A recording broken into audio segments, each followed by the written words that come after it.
Praise the lord. ప్రభువైన యేసుక్రీస్తు నామమున పేరిట మీ అందరికీ శుభములు. బైబిల్లో మనం చదువుకుంటాం కదా, మన నోటి మాట చేతే మనము మేలైన కీడైన అనుభవిస్తాము. మన నోటి మాట చేతే మనము సంతోషాన్ని అనుభవిస్తాము. మన నోటి మాట మన మీద సాక్ష్యముగా ఉంటుంది అని మనం వింటాము. జీవ మరణములు నీ నాలుక వశము అని కూడా వాక్యంలో వింటూ ఉంటాం అన్నమాట. అయితే దీన్ని ప్రాక్టికల్గా ఒక విషయం మీకు చెప్తాను. అదేంటి అంటే, యాకోబు ఉన్నాడు, ఏశావు ఉన్నాడు. అయితే యాకోబు గృహ నివాసం అంటే అమ్మతో ఎక్కువగా ఉండేవాడు. ఏశావు మాత్రం వేటాడి ఆ మాంసంను తీసుకొచ్చుట యందు నేర్పరి అనమాట. అయితే ఏశావు ఒకరోజు వేటాడడానికి వెళ్ళి తను వచ్చేసరికి బాగా ఆకలితో అలసిపోయి ఉన్నాడు. ఆ టైంలో యాకోబు కూర వండుతున్నాడు అనమాట.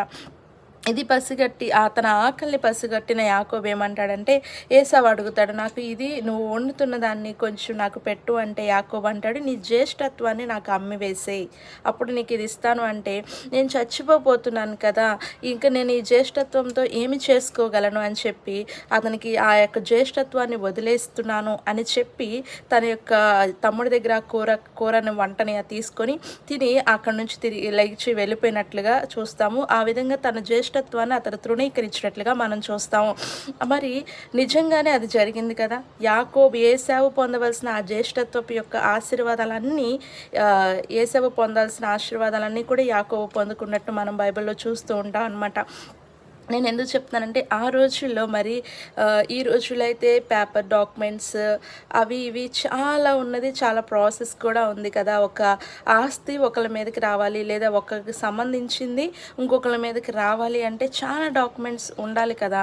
కానీ అక్కడ చూడండి, ఇది దైవికమైన ఆశీర్వాదము. జ్యేష్ఠత్వపు యొక్క ఆశీర్వాదాలు ఎక్కడి నుంచి వస్తాయంటే దైవికమైన ఆశీర్వాదం. అయితే ఈ యొక్క ఆశీర్వాదాలని ఏశావు తృణీకరించాడు, తన నోటి మాట చేత తృణీకరించాడు. ఆ ఆశీర్వాదాలన్నీ యాకోబుకి వెళ్ళిపోయాయి అనమాట.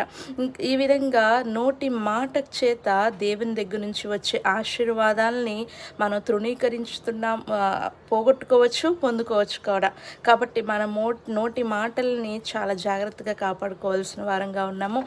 నోటి మాటల కంట మనం కావలి పెట్టమని దేవుని అడగాలంట. నా పెదవుల ద్వారమున నువ్వు నాకు కావలి ఉంచుము ప్రభా అని భక్తుడైన వారు కీర్తనలు రాసినట్టుగా మనం చూస్తాం అనమాట. కాబట్టి మరొకండి, మన నోటి మాటలే దేవుని ఎదుట మన మీద సాక్ష్యముగా నిలుస్తాయి.